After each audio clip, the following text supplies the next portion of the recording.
Bismillahirrahmanirrahim. Assalamualaikum warahmatullahi wabarakatuh. Alhamdulillahirabbil alamin wassalatu wassalam ala rasulillahi ajmain amma ba'du.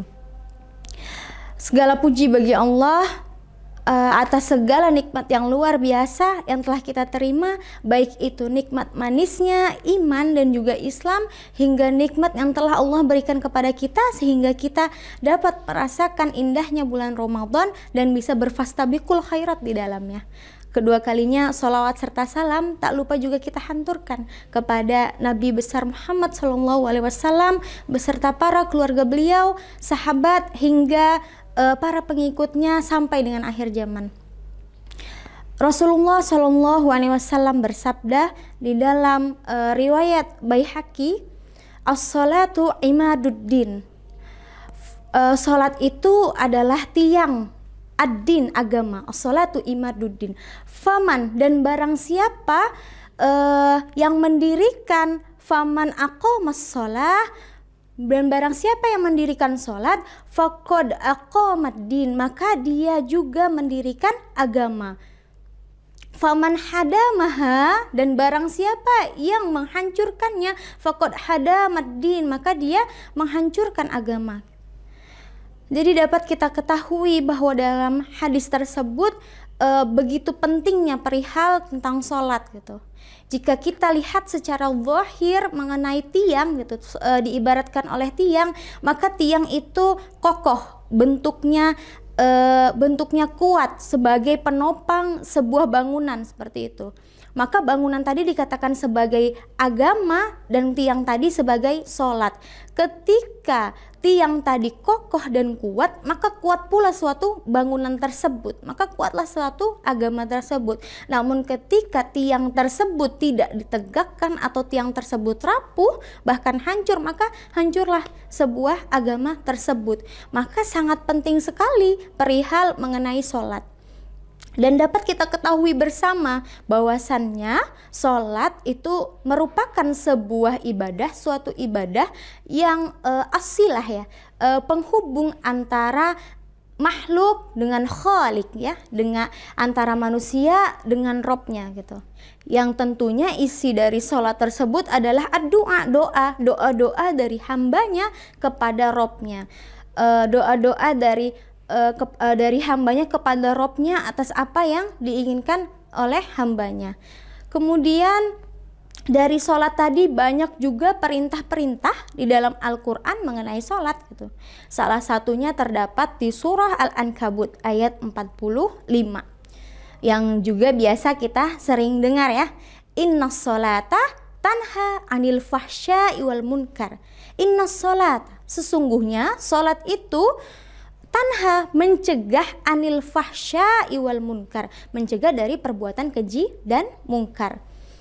Maka dapat kita ketahui dalam ayat yang Allah firmankan di dalam surat Al-Ankabut ini, kita dapat ketahui bersama bahwa ketika sholat maka ya sudah tidak ada perbuatan keji dan mungkar gitu.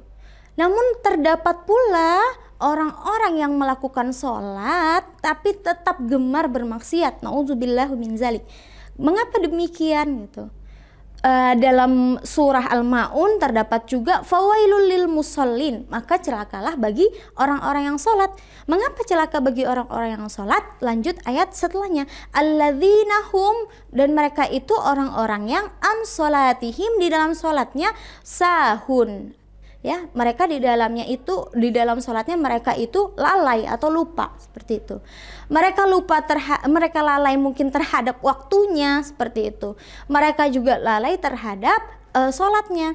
Jadi sholat itu bukan hanya kita jadikan sebagai kewajiban, sehingga ketika fenomena saat ini kita dapat sering rasakan gitu, sering lihat gitu ya, ketika azan berkumandang bukan suatu hal lagi prioritas utama bagi kaum muslim. Nauzubillah.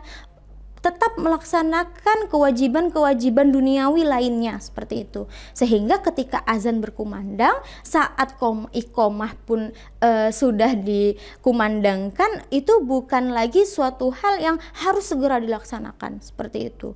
Karena sholat masih ada waktunya, ada waktu terakhirnya, bisa dikerjakan nanti-nanti. Begitu fikirnya. Nauzubillahi min zalik. Padahal jika sholat itu kita jadikan sebagai sebuah kecintaan kita kepada Rob kita gitu, maka itu akan menjadi suatu hal yang utama gitu. Bahkan sebelum sholat pun kita sudah masuk untuk menunggu sholat gitu ya. Begitu indahnya jika seperti itu.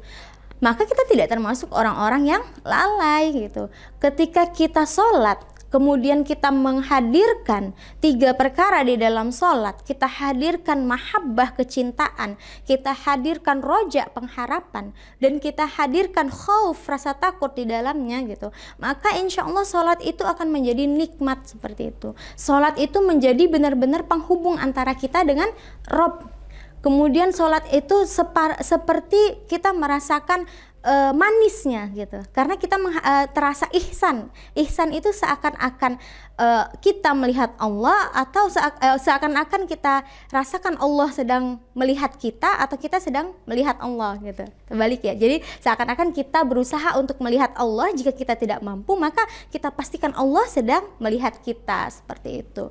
Maka akan terasa manis. Sholat bukan hanya sebagai kewajiban semata yang kita kerjakan tanpa ruh gitu. Jadi ketika kita melaksanakan sholat gitu, maka harus ada ruh di dalamnya seperti itu. Ya tadi yang 3 hal tadi, bahwa kita harus menghadirkan mahabbah kecintaan, kemudian roja pengharapan, dan khauf rasa takut gitu. Maka kita akan menikmati sholat. Setiap dari bacaan-bacaan sholat kita akan terasa sekali gitu. Bahkan sampai bisa menangis ketika kita memang sudah menghadirkan 3 itu dan kita mengerti tentang makna-makna sholat gitu. Jadi sangat disayangkan sekali apabila kita menjadikan sholat itu hanya sebagai rutinitas, hanya sebagai ritual yang tidak ada artinya. Kita tidak ada ruh di dalam sholat gitu. Maka ya itu tadi, bisa jadi kan as-sholatu imaduddin, tiang kita nih kita pilih yang kokoh, ataukah kita memilih tiang yang tidak kokoh, kita bisa merubuhkan tadi karena perihal sholat itu tadi, seperti itu. Maka sangat penting sekali gitu. Meskipun sholat ini perihal yang sering sekali mungkin dibahas di banyak-banyak kajian gitu, dan mungkin kita udah biasa tentang kajian tentang sholat gitu. Padahal sebenarnya ini merupakan perihal yang sangat penting gitu. Sangat penting bagi kita untuk mengulang kembali perihal mengenai ajaran-ajaran tentang sholat gitu ya. Jadi kita mesti mentadaburi apa aja yang doa-doa kita di dalam sholat. Bukan hanya sekedar kita membaca tapi tidak masuk di dalam hati kita. Gerakan-gerakannya hanya sebagai gerakan-gerakan semata. Apa bedanya kemudian kita dengan robot jika seperti itu gitu ya. Kita tidak mendapatkan ruh di dalam sholat seperti itu. Maka penting sekali mengenai hal ini, dan kita mesti tahu fenomena yang kita lihat sekarang itu jangan sampai ada di hati-hati kita, jangan sampai ada di diri kita. Maka ketika azan berkumandang, maka segeralah kita mengambil air wudhu untuk mempersiapkan sholat seperti itu. Dan ketika bahkan sebelum azan berkumandang, alangkah lebih baiknya ketika kita duluan ke masjid, kemudian melakukan ibadah-ibadah sunnah lainnya. Itu akan lebih sempurna lagi ibadah kita seperti itu.